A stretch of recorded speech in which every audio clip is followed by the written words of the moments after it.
Okay, so I have the sample Revit project open here on my screen just as we talk about rendering. Rendering is, of course, usually done in a camera view. So generally speaking, if I'm putting a camera view into my project, I will do it in a site plan or some other floor plan view where I've got some good context for whatever it is that I want to look at. And then from the View tab, you grab the 3D View drop-down and you choose the Camera tool. So with your Camera tool, I'm sure you folks have placed these before. Your first click indicates where the camera is placed, and then the second click both indicates the direction and the depth of view for the camera. So here I'm looking in this direction towards the house. I haven't clicked yet. If I were to click here right now, my camera wouldn't be looking far enough to get to the house. So you got to make sure your camera goes all the way over to the other side of the building. So here's the view. Now, one of the things that you kind of need to do before you really get going on the rendering process is you need to fine-tune the camera's location. So the best way to do that is with the steering wheel, which is Shift-W, or the function 8 key on your keyboard. Either one of those will invoke the steering wheel tool. And so with this tool now, I can begin to relocate the camera so that I've got a better view of my model. So you kind of drag the steering wheel into a good location and maybe grab the walk tool, click and hold it down. That's not supposed to happen. Holy, what are we doing? There we go. Click and hold down, and now I'm just dragging down on my screen and it's causing my camera to back up. So there's your walk tool, so you can move forwards or move backwards, or you can move backwards and back up, or whatever. You can kind of see I'm moving from side to side here.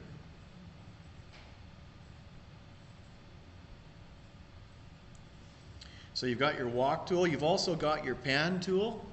So when you release the walk tool, you can move your cursor down to the pan option, and then you can move your camera up into the sky or lower down into the ground, obviously not too low because then you're underground. So you can fine-tune where your camera is sitting with the pan tool, and then you can use the look tool on the steering wheel to adjust your targeting of the camera. So that's all part and parcel of getting your camera into the right place. Now, Revit over the years has become more and more supportive of multi-CPU processors. And with rendering, the more processors you have, the faster it goes. More processors, more RAM, that's a really good way to get started on it. So to make your renderings look good, and what we're going to do here is we're going to look at some of the different renderings that have been done in Revit, just for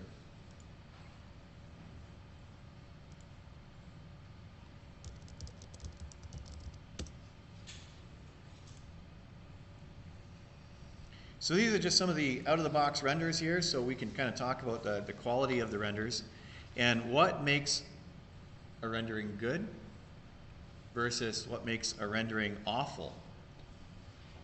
So if we look at the out-of-the-box renders here, we've got some pretty good examples of how what kind of quality you can expect out of your renders in Revit, and they've certainly gotten better over the years. But some of the renderings that you may have seen from Revit can look pretty plain, and there's a few of them here that I'm just going to look. Now, what I think is pretty funny is someone's got a website here, Rendering Tips in Autodesk Revit. And this is their rendering. Good job. Okay, so I'm being disparaging of this rendering, and rightfully so. This is absolutely atrocious in terms of a rendering quality. What are some of the problems with it? Well, number one, the horizon. So they've got their grass, which is coming along, and then all of a sudden it stops, and you can see the undefined materiality of the horizon stretching off to the background. The choice of materials on the outside of the house, and I'm not even talking from an architectural perspective, I'm just saying from a rendering perspective, the finished appearance of these outside faces of the building is bad. Like, that's really bad. And we can do better, and we're going to talk about how we can do better. So this is definitely not what you want to do. One of the things that makes your building look good is the landscaping that you use to hide it, right? So one of the things that really makes a rendering sell, especially an exterior rendering,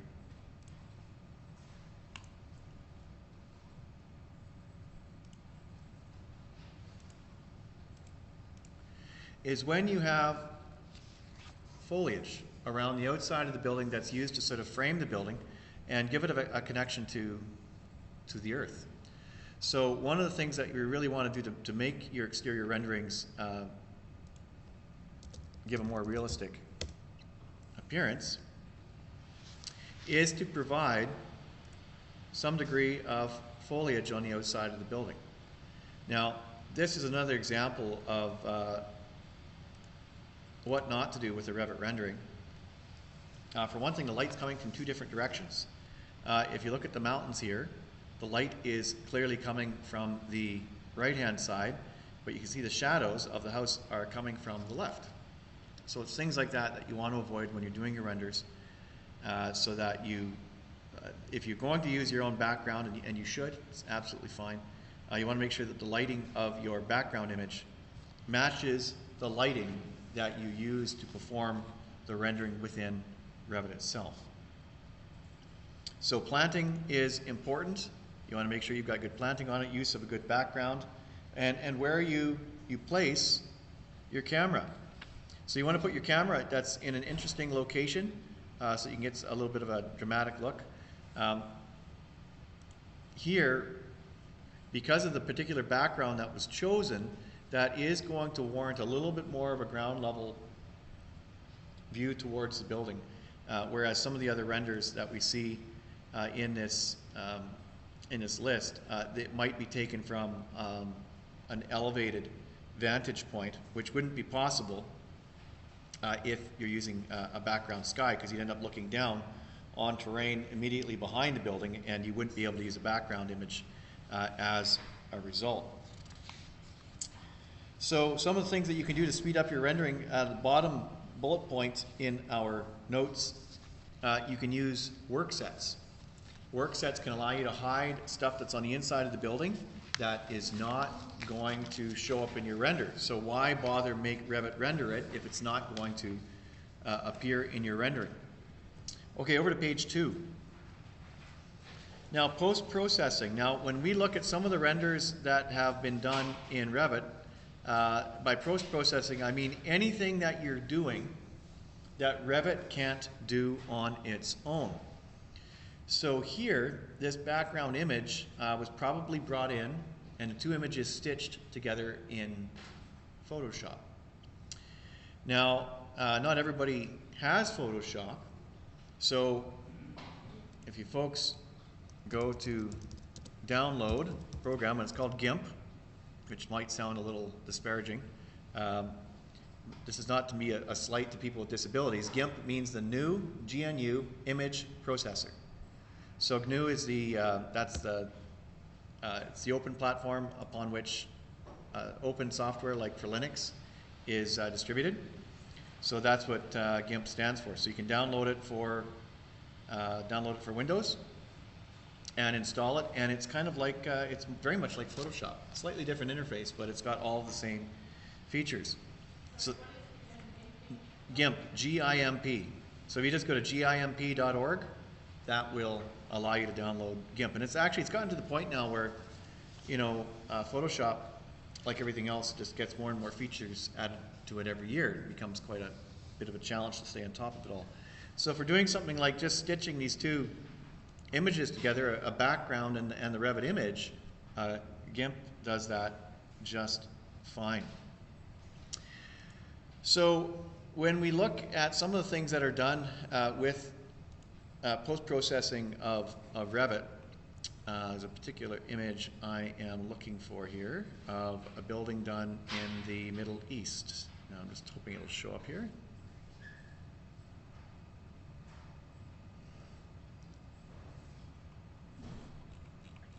It's not coming up straight away, so let's just go back to Revit rendering here.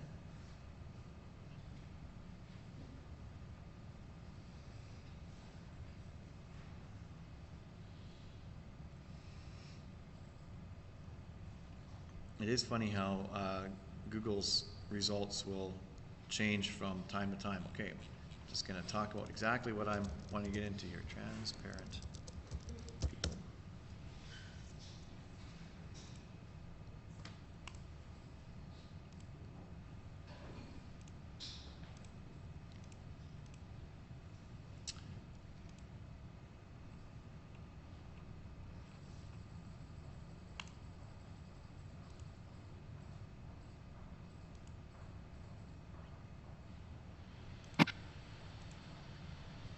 Okay, what I'm going to show you here is, because it's not coming up on the screen, one of the things that you can do after your rendering is complete is to overlay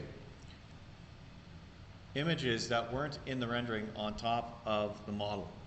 And what I mean by that is typically people. Now, if any of you have worked with the people that ship with Revit itself, there's about maybe 10 or 12 different people that come with Revit, specific pictures of people. And of course that's not very, doesn't provide a whole lot of diversity in terms of the, the crowds that you are showing around your building. So what you can do to add a little bit more interest to your renderings is to simply look for, on Google Images, people, PNG.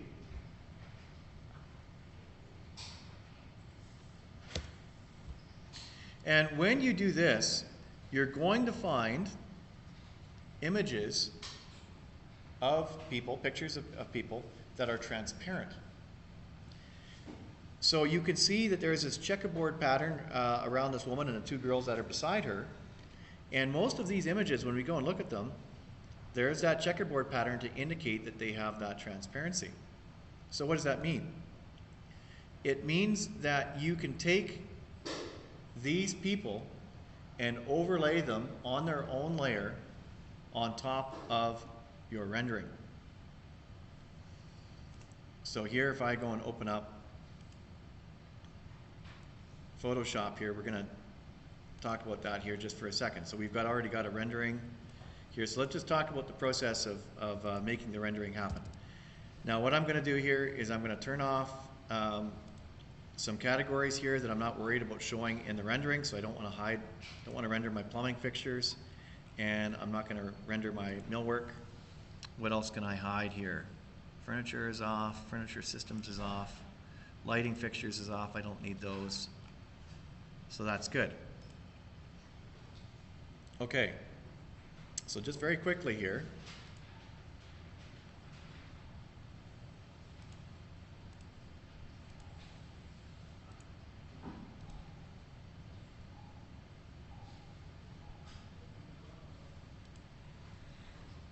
Oh, whoops, I just realized I forgot to change my rendering to transparent, so I'll just have to wait here until Revit gets going. Does Revit rendering use the graphic card? No, I believe it's still CPU based. That may change in the future, but right now they don't want to make graphics cards a limiting factor for people who are rendering. Which is too bad in a way, because of course graphics cards have lots of promise for rendering, and of course 3ds Max renders off the video card, right? So what you want to do is do your rendering in Revit so that the background is transparent. So I'm just want to get Revit started on that here, but it's still in the middle of starting render. Now we'll be talking about the rendering settings in more detail in a moment here, but for my background, where is my background? Here we go. So we're just using a transparent background here. There we go. So we're going to let Revit render this out. And then when I'm done, we'll talk about how you can bring these people into the rendering. So not only can you bring in people into your render, so what I do is I find a particular set of characters that I feel like are going to bring some interest to my render, and I download them and I keep them handy, ready to go, ready to drop them into Photoshop or GIMP. Now, other things that I'll bring in, trees. So again, just put that magical term, PNG, at the end. And you can see there's a bunch of trees here that are transparent in background as well. So you'll be able to download these trees and put them on their own layers inside the software.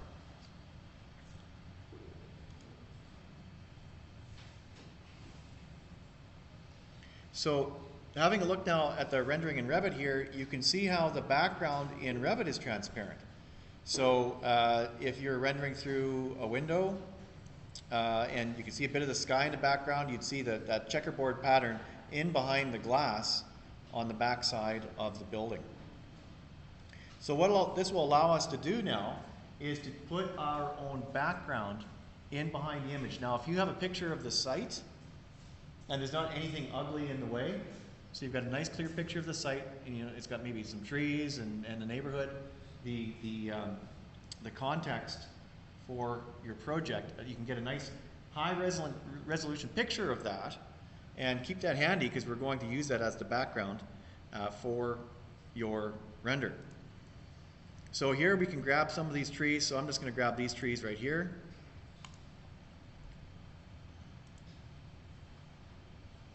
So I'll throw these on a desktop. And I'm going to go back to my people here. So I'm going to get these runners, make sure that they're transparent. Looking for that checkerboard pattern with these people. Indeed it is. So joggers, I'll just give them a name here. And what would a rendering be if you didn't have a few people taking a selfie, right? So let's get these selfie people here.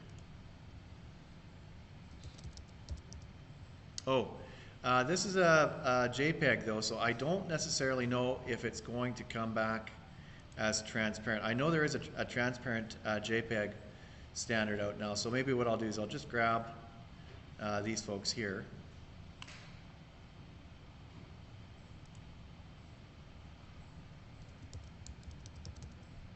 That is still a JPEG. Well, we'll see. Maybe that might work. I tend to try and stick with the PNG format because that is designed to be a transparent format.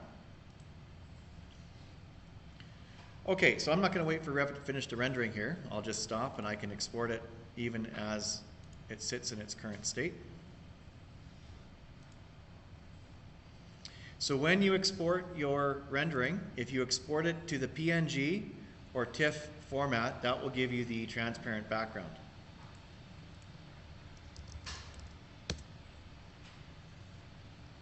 Okay, so now we go into Photoshop.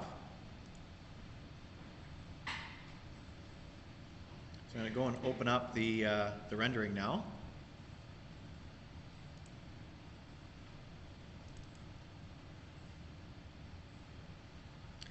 So here's the render. And so now what I'm going to do is I'm just going to drag and drop.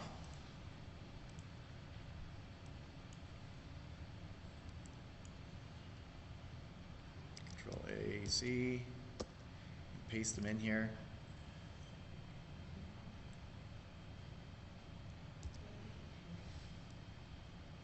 So it looks like the people weren't transparent because that was a JPEG that I brought in, so that's not going to work.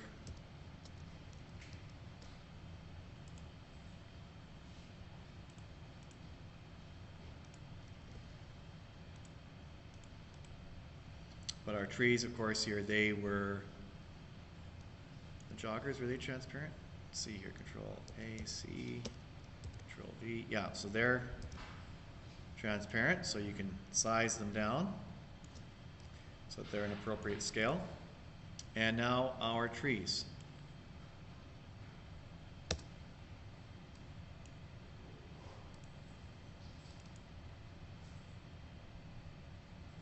Okay, looks like they're okay.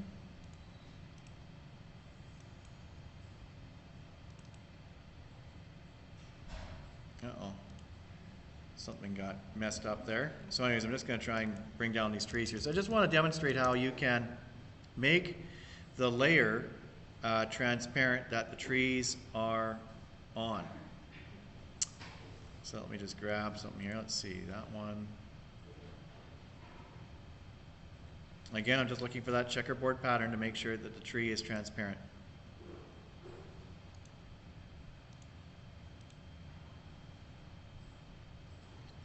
Okay, so that's it.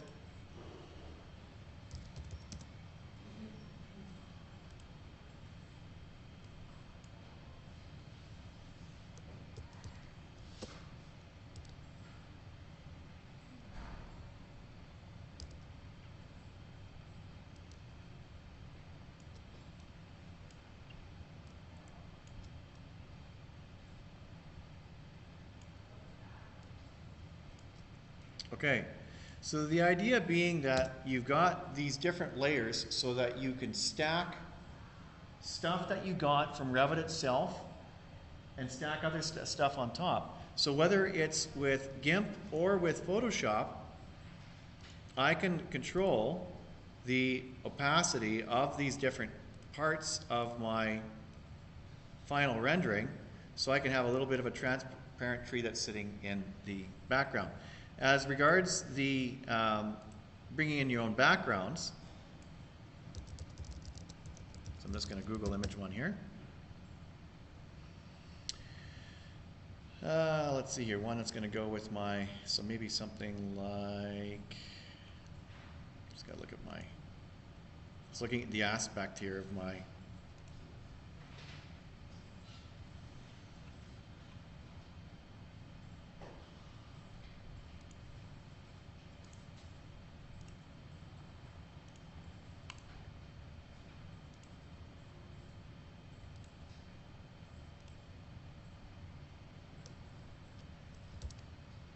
so once you've got your background image, here it is here, and you just place your stack order so that the background image is sitting at the back, and you can move your background up into place. So this will allow you to have your own custom background that you can load in.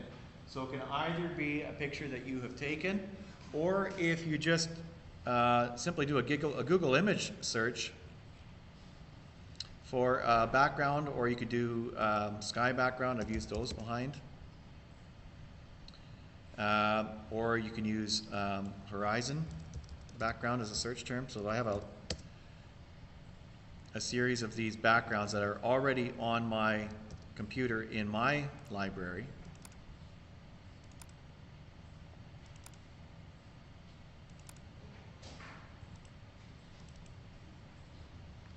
So some of these that I just have here for rendering purposes, and I'll use them in the backgrounds of my rendering. So you can just download them and keep them in a library on your computer, and then you can put them all together in GIMP or in Photoshop. So I'm obviously not going to show you folks how to use those programs here because there's enough of that stuff on YouTube already. All right. Now let's get into the details more of the rendering process and how to set up renderings in Revit so that you're ready to go. Now in the render dialog box, the main thing that we need to focus on here is the final output size of the image. So you need to be thinking about like what paper size are you going to be using, or what size do you want for the image. So if you want to print on a letter size sheet of paper, you want an image that's, say, 10 inches wide. And if you're printing an image that's 10 inches wide, you want to make sure that you have enough resolution that your image will look detailed enough when you go to render it. And so by detailed enough, we're talking 300 dots per inch. 200 minimum, but really more towards 300, because that's what our eyes can perceive with respect to sharpness. So 300 dots per inch times the width of the image. Now, our camera view itself has a size. So this perspective view that we see here, we can control its printed size. So when you drag this onto a sheet to print it, right, if you want to put it on your title block and print it, up at the top here we have the size crop button. So what you need to do is inside the camera view, click the crop region. And then up on the ribbon, hit the size crop button right here. Now it's going to show you what the size of the image is, so you can change its physical size once it's dropped onto a sheet. And to do that, you need to switch to scale mode. If you leave it in field of view mode, what it really does is it just takes those circular handles and just drags them out sideways. It basically would make this more of a wide angle shot, which we don't want. We want to keep the proportions the same. We simply want to make the image larger. So switch to scale mode and put in 250 millimeters there. And so now we're going to have a, roughly a 10-inch wide image. So nothing appears to have happened on your screen, but when you go back to the size crop, you can see that indeed the image is now 10 inches wide. And this is important because what Revit does, when we go back to the render dialog box, which is the little teapot icon on the bottom here, and on the view tab you'll also find the render button. What Revit does is it multiplies the size of the image from the size crop dialog box and multiplies it by the resolution that you choose. So here we're at about 3,000 pixels. So that's the first thing that we need to get sorted.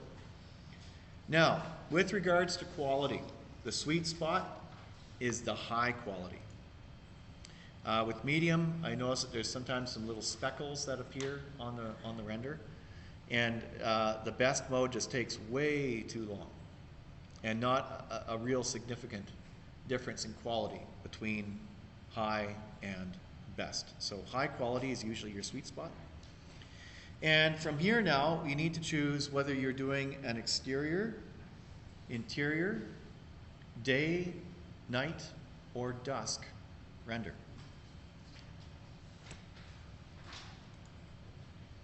So, if you're doing a exterior rendering for sunshine, the next thing that we need to do is to choose the time of day and time of year that the rendering is happening.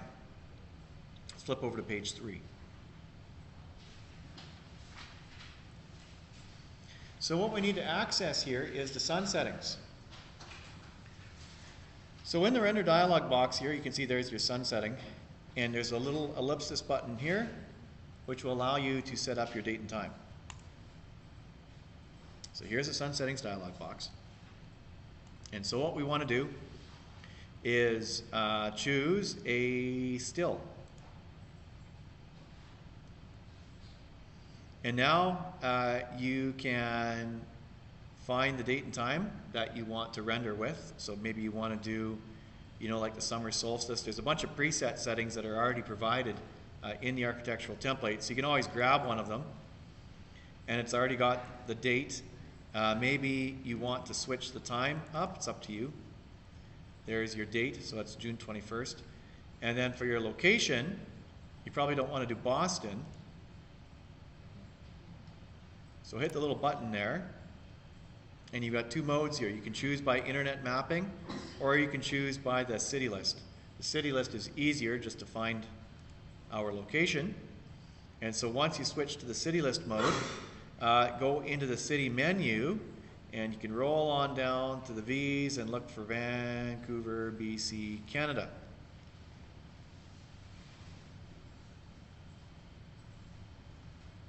Now, if you're rendering a project that's maybe a little bit farther north in the province, you might want to check your latitude setting, because that can make, you know, a few degrees difference in terms of your solar angles.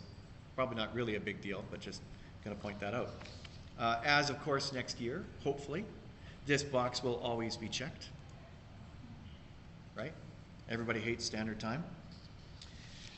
So daylight saving time, if that's the case, of course, being a summer render, daylight saving time should be checked. What that does, of course, is it retards the sun's path in the sky, so it puts it back 1 hour. So it'll change your location of the sun in the sky by 1 hour's worth, whether the box is checked or not. So hit OK. So there's Vancouver, June 21st, 10 a.m. Hit OK. So now we have our sun settings sorted out, and we can, once we're happy with everything, we can hit the render button, and away we go. Now, if you want to just have a little sneak preview of how this thing is going to render before committing to an overall render, just hit the region button. Now you get the red box that appears on the screen, and now you can grab it and you can size it down. So you're just going to render a little piece of your model. And now you can render just that region, and this will take, you know, a fraction of the time that the overall render would have taken. So it's a good way to do a little preview of your rendering before you do the whole thing. Now, once the rendering is complete here, so I'm going to let this rendering complete, and then we're going to talk about the post-render adjustments, which is down here. So if you've got this adjust exposure button, where we can go through and we can play with things like the amount of shadowing, we can play with the color balance, we can play with highlights. There's going to be a bunch of things here that we will be able to adjust before we export the image to our hard drive and take it into our image manipulation program. There are some things that Revit can do here that you cannot do in Photoshop. So Revit can change the intensity of the shadows. It can change the amount of ambient lighting that's in the render. It can change the white balance, and that affects how reflections work. There's all kinds of stuff that you can do immediately after the rendering is complete, and only then. So this adjust exposure button is only there right after the rendering is complete. If you start doing another command, that button goes away because you can't make those changes. You can only make them happen immediately after the render is done. So I'm just waiting here for the render to get wrapped up.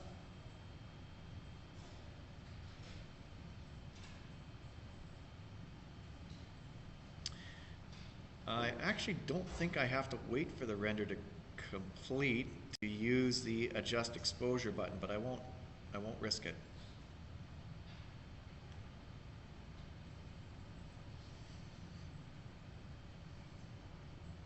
I don't know if any of you still have some computers that are on Windows 7. The update to Windows 10 actually went really well, and everything's faster on my computer except Revit. So anyway, it's a little bit slower.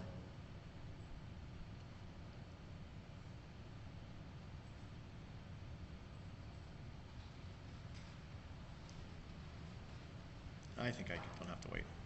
Okay, so after the rendering is done, you can hit the adjust exposure button. So I'm just going to zoom in here so we can kind of see what's going to happen here. And so these are the controls that you have for your render after it's done. So you can adjust the highlights here, so it increases the amount of contrast, so it makes lighter surfaces appear more luminous. You can adjust the amount of coloring on your render, so you can make it less saturated or more saturated. You can adjust your amount of shadowing or make the shadows more intense. So all of these controls you can do, and it's going to give you a totally different impact. You can't do this in Photoshop. It's different effects. And so once you've played with everything and you're content with what you've got, at that point now you can export the image to the file format of your choice. So here you can either do the PNG or the TIFF format because we've chosen the transparent background. If you chose one of the sky backgrounds, you'd be able to also export the render